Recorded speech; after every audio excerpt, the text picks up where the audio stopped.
This film tells a brand new story and is not linked to earlier Prophet Suddenly movies. All right. Thank you for joining us today. Meanwhile, have you gone to watch Prophet Suddenly Part 3? Oh, you've not. You've not. You've not. You need to go watch it. You need to go watch it. Very powerful, very interesting, educative, spirit filled movie. All right? You need to go watch it. What a powerful movie it is.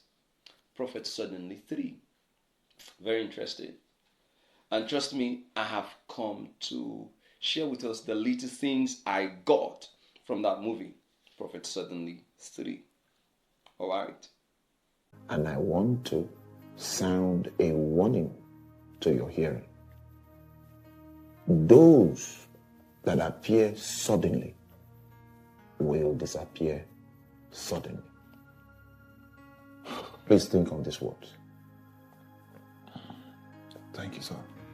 And so, the first thing we need to look at now in that Prophet Suddenly 3 is actually the scene 1. Yes, scene 1.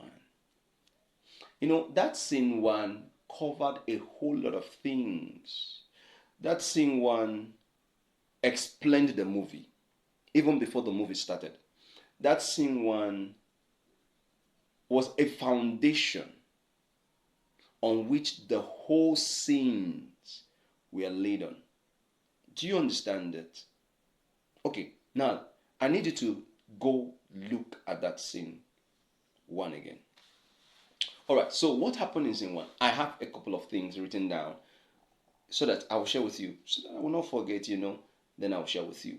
That movie is very interesting. You need to go watch it. Yeah.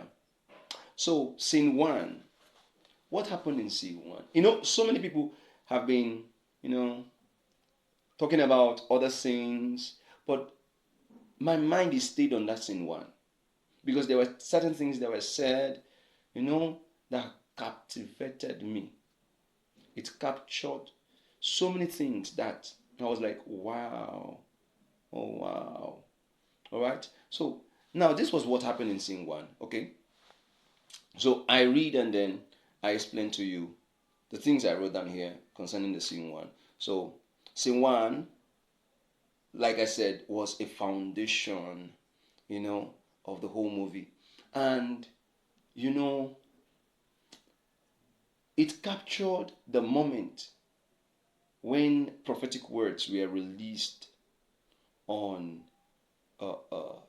James Idontu. Did I get that? James Idontu or something. It captured the prophetic words that were released on him. It was a naming ceremony, and people were there clapping, singing. A new child was born into the family, and the rest and the rest and the rest. But when the minister began to, or the pastor in the movie began to speak, he was not just praying for the child, he was giving prophecies concerning the child. You see, that makes it more interesting. It shows that the person that carried your baby first, the person that prayed for your baby first, matters a lot. You see, there are prophetic words that goes before the appearance of the baby in the future. I don't know if I'm making sense. There are prophetic words. So now the person that prays for your baby, that dedicates your baby, matters a lot because of the words and the spirit behind those words. You see, that is why we must have to be very careful. We must have to be very careful on the kind of words that are being spoken on our children when they are baited. Very powerful, right? Yeah, that was what I got in that very first scene. So Here was the pastor, you know, praying and praying and declaring words and, and talking, and that was in one. And then here comes the mighty Miokuku Sheshe. And guess what? She was displeased. She was displeased. And she was displeased because the baby was still alive. Now, this is it. It will now take us to the next thing concerning that scene one. You see, I didn't just watch that movie. I listened to every detail. You understand? So I just want to talk about this scene one, and then scene two, and probably other things that happen in the movie. But my interest is the scene one and scene two, because I believe that was where the whole movie was captured. You get what I mean? Okay, so now Miokuku Sheshe was displeased because the baby was still alive. Now, their fright, or their, let's say they were scared because of the child coming to this world. Yeah, you could actually hear it from them. They were actually scared because the child was baited. All right. So I said I wrote some things here. So, and the reason why she was very much angry was because the child, according to her in that movie, was going to disturb her kingdom. You get it? The child was going to disturb her kingdom, so she never wanted the child to be baited. Yeah, she never wanted the child to be baited. And then she began to ask questions. One of the questions she asked was, who authorized the birthing of the child? And guess what? The response was Nurse Eki. And then she was furious. Nurse Eki. And then here comes the next scene, or the next side of the scene. Now, she appeared to Nurse Eki, and then she began to ask questions. So, you were asked to do something, to carry out an assignment. So, what stopped you? And then here was Nurse Eki explaining to her that, okay, everything was done, and we were now waiting for the doctor to arrive, the doctor that was on duty to arrive, and then the final stuff will be carried out. And then the Lord intervened by sending rain and storm. Did you get that? Now, this is the point. It means that most people that died during childbirth did not just die because there was problem medically. Of course, they would tie it to medical issues. Yeah, but you will discover that many of them did not die because of medical issues. Many of them died because there was a spiritual orchestration. There was a spiritual arrangement against the birthing.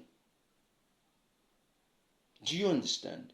Because if you listen to Nurse Eki talking, you will understand that there is something about this whole hospital stuff, doctor, nurses, and now if you watch that movie very well, you will discover that they were transforming from one form to the other. They will come to the normal nurse with their face masks and all the rest of them. And the other time, they are changing to, this scary witchcraft stuff with their hair. And did you watch that part very well? Just check it very well. You'll not discover that there's something about, there was a message. We need to pray. There is necessity for people to pray. Pregnant women, those who go to the hospital to give birth, you need to pray. You need to be very prayerful. You need to be very prayerful.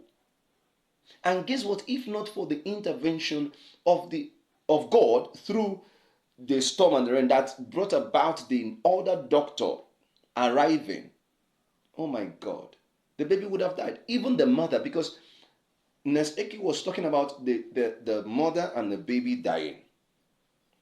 So their plan was to take away the life of the mother and the life of the baby. Do you get that? So we need to be very careful. We need to be very, very careful and prayerful. Every pregnant woman must be prayerful. Very prayerful. All right, it's not just carrying the baby 9 months in the womb and then going to the hospital and then, we need to be very careful and prayerful. So you see, Nurse Eke was actually an agent, though a nurse in the hospital, but also an agent. Now, to the doctors, you have to be very careful on the kind of nurses you employ. All right? And then if they invite you to another hospital to help out, you need to be very careful on the kind of nurses that will help you out in the labor room or the theater for anything. You need to be very careful. And doctors need to be very prayerful because of, oh my God. Did you notice that doctor that was sent? Actually, he was, if you look at that very scene very well, you discover that he was a junior to the other doctor, to the main doctor that was supposed to come take charge of the birthing of a thing. He was a junior. But do you notice that he was tonguing? He was tonguing. He was tonguing until the child was birthed. He was tonguing, he was praying, he was spirit filled, he was at alert, he was spiritually conscious, he was active spiritually. He knew that it was not just ordinary, it was not a medical problem. It was that very thing was spiritually orchestrated. He noticed. Yeah, though he may not have seen it, he may not have heard God say, okay, this is it, but he perceived it in his spirit. You see, that is why we must have to be very active in the spirit, very attentive to the Spirit of God inside of us. It may come, now God can speak to you through your emotions. And then you feel like, oh, there's something wrong somewhere. And whenever you feel that, start praying. Start praying. Just start praying. Just start praying. See, the doctor was tonguing, praying until the child. And don't forget that the doctor was still passing decrees. He was saying things. He was prophesying. Yeah, go watch the movie. Just go watch the movie. You understand what I'm talking about. If you have not, just watch the movie. We're just analyzing the things that happened, especially that scene 1. That's my interest. You see?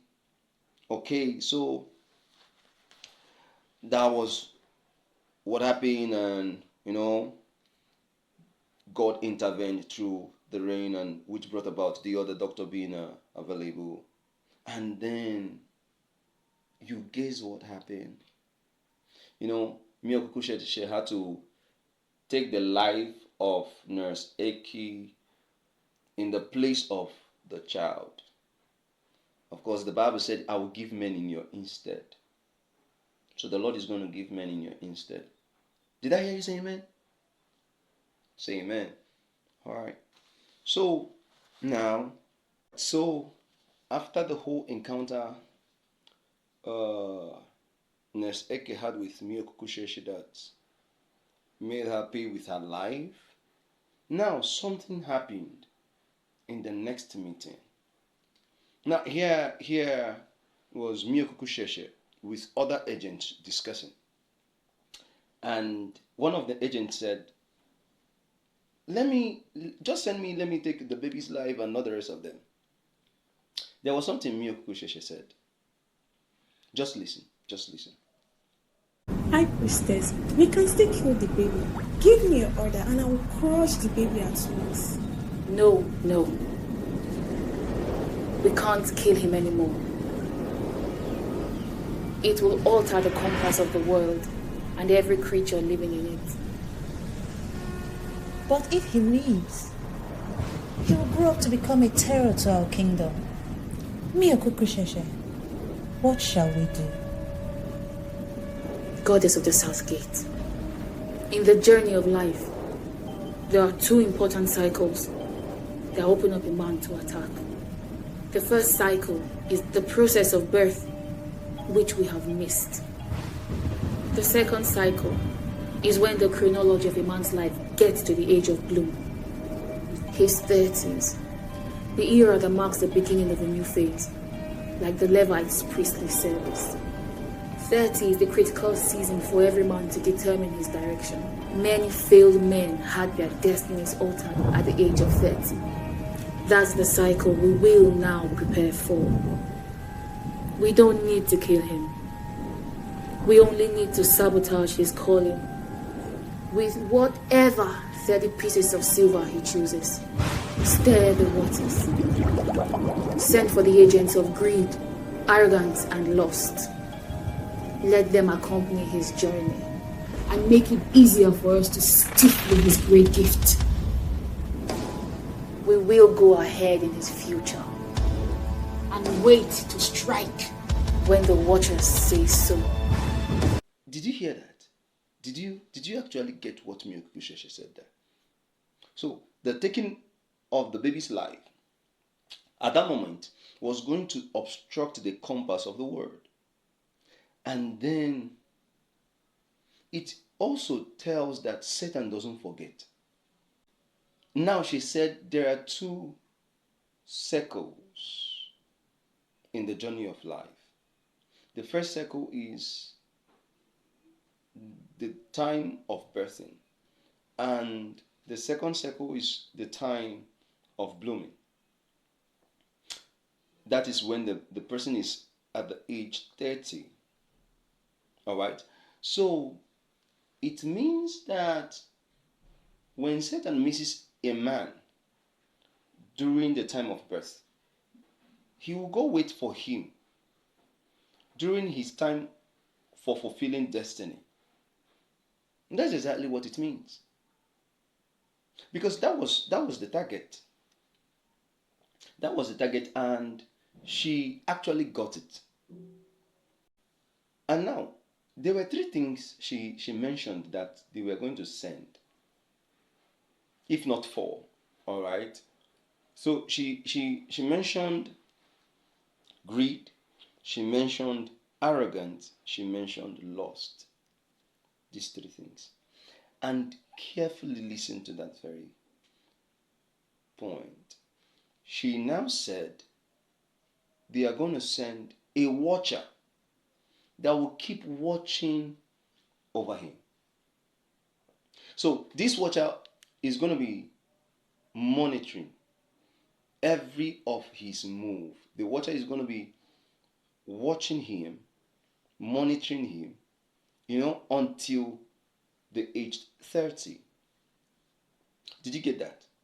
But meanwhile, these other three, we shouldn't also forget that they were very much important tools in the hands of Miyokuku Sheshe. 1, greed. 2, arrogance. And 3, lust. And watch, in the next scene, now this is where we will now see Minister James. The first scene we are now meeting Minister, apart from when he was small, when they did the naming ceremony, Now, here is Minister James. Now, all grown and, fulfilling his destiny and all the rest of them. Now, see what happened. I will not leave this hotel to go and minister at your church if you guys don't pay me my balance. Minister James, the church will pay your balance. I've explained to your manager. You have explained to me, James. They said after the program is already ongoing. After the program, they will sort us now, please. You do okay? You are supposed to know our terms and conditions. Don't you understand our terms and conditions again? Have we ever gone for administration where they don't pay us in full? No. What are you saying? No. They paid half. That was not the agreement. You were supposed to pay me before I leave the hotel, and now they've not paid. I can't go and minister. It's not possible. Sir, we will settle everything. But please, right now, we have to leave. Everyone is waiting in the auditorium already, sir. You are very funny. Very funny. Help me talk to him, please. I'm trying. I'm talking to him. I need the balance of my honorarium. Why are you wasting my time? From our records, James, everything has been paid. We owe you nothing. What records are you talking about? I said you are owing me. Where is my balance? And by the way, where is Bishop Basu? I want to see him. You cannot see him right now. He's in a meeting. You will have to wait. Let me tell you something. I am one of the most popular music ministers from Nigeria. I will just go on social media and do a video about your ministry and mess you guys up. I've been Niger boy. Calm down. James. I've been Niger boy. James, I go deal with you now. Calm down, James. Where my honorarium? There's no need for threats. Where my honorarium? James, calm down. Our records state. There is show that you have been paid. Oh, I see.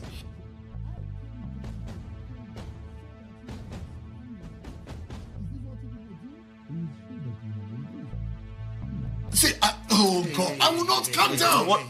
What's all this noise for? Papa. James, what's the matter? Bishop, Papa. your assistant pastor is telling me that my balance has been taken care of.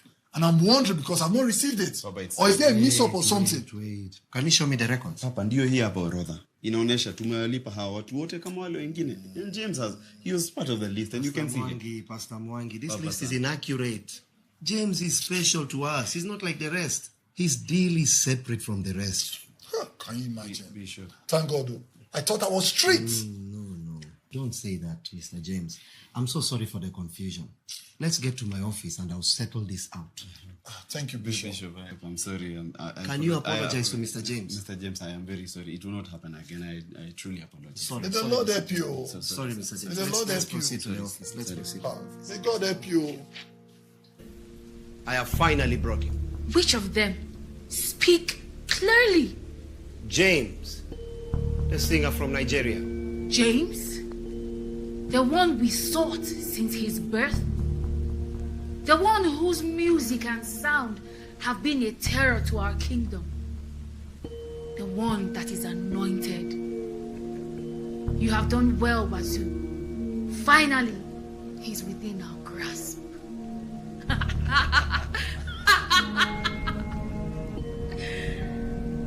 What is his weak point this time, Bazoo? How can we capture his spirit? Tell me, how can we break him? His weakness, great one, at this moment is greed. He desires money. If we give him money, it will be his end. Greed? Many have fallen through that path.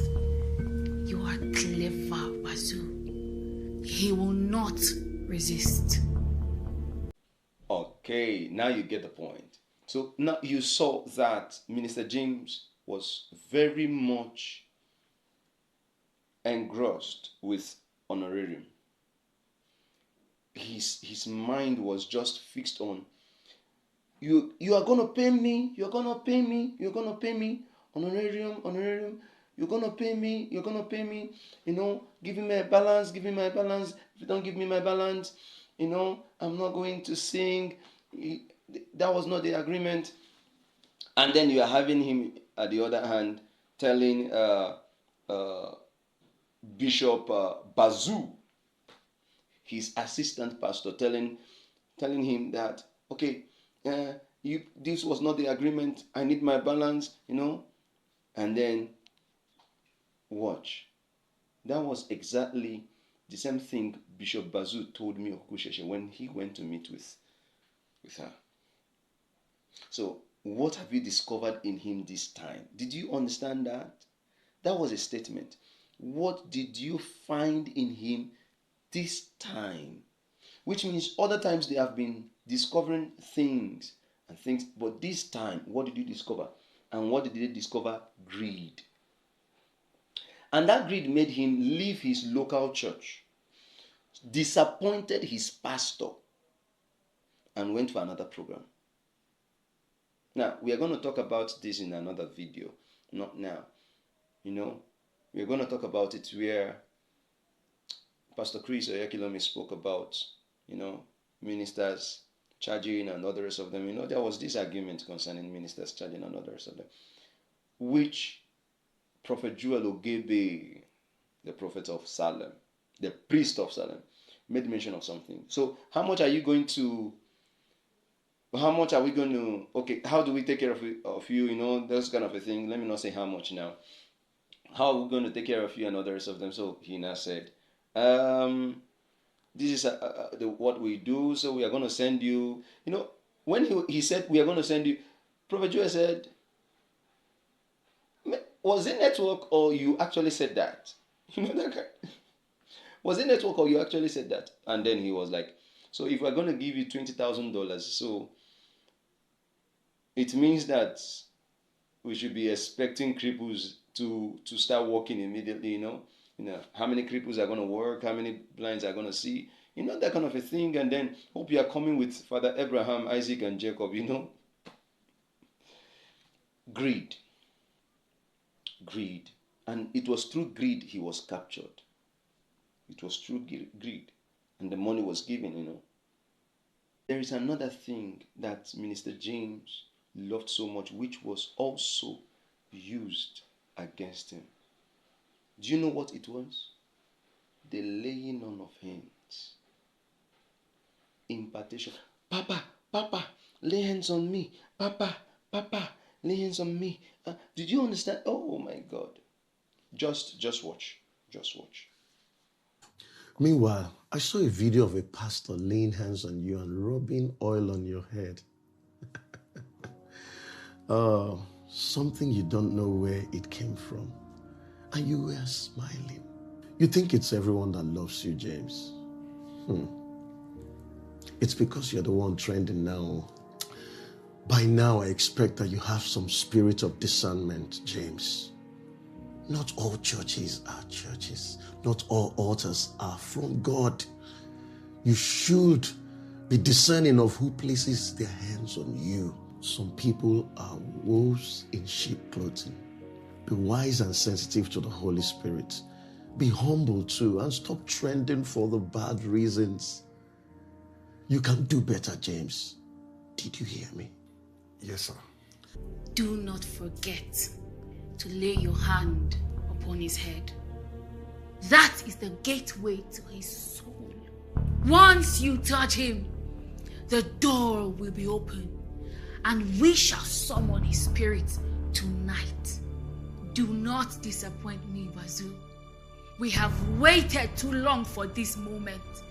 We have waited. We have waited. Thank you, great Miyoko Kusheshe. I promise you, I will not fail. We are honored to have you. Before you leave, would you allow me to pray for you? I feel led to lay my hands on you. Bishop, prayer is not enough. I'm always in need of prayers. I don't mind. Bishop, I'm here. Pray for me. I don't mind, Bishop. Okay, now you've seen it, right? You've seen that he loved this laying on of hands. Laying on of hands. Now, his pastor warned him against it. His pastor warned him against it. But what did he do?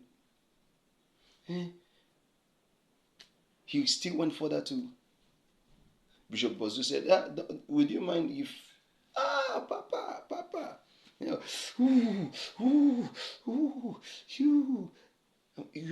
are powerful, you are spirit-filled, you are powerful, that kind of a thing.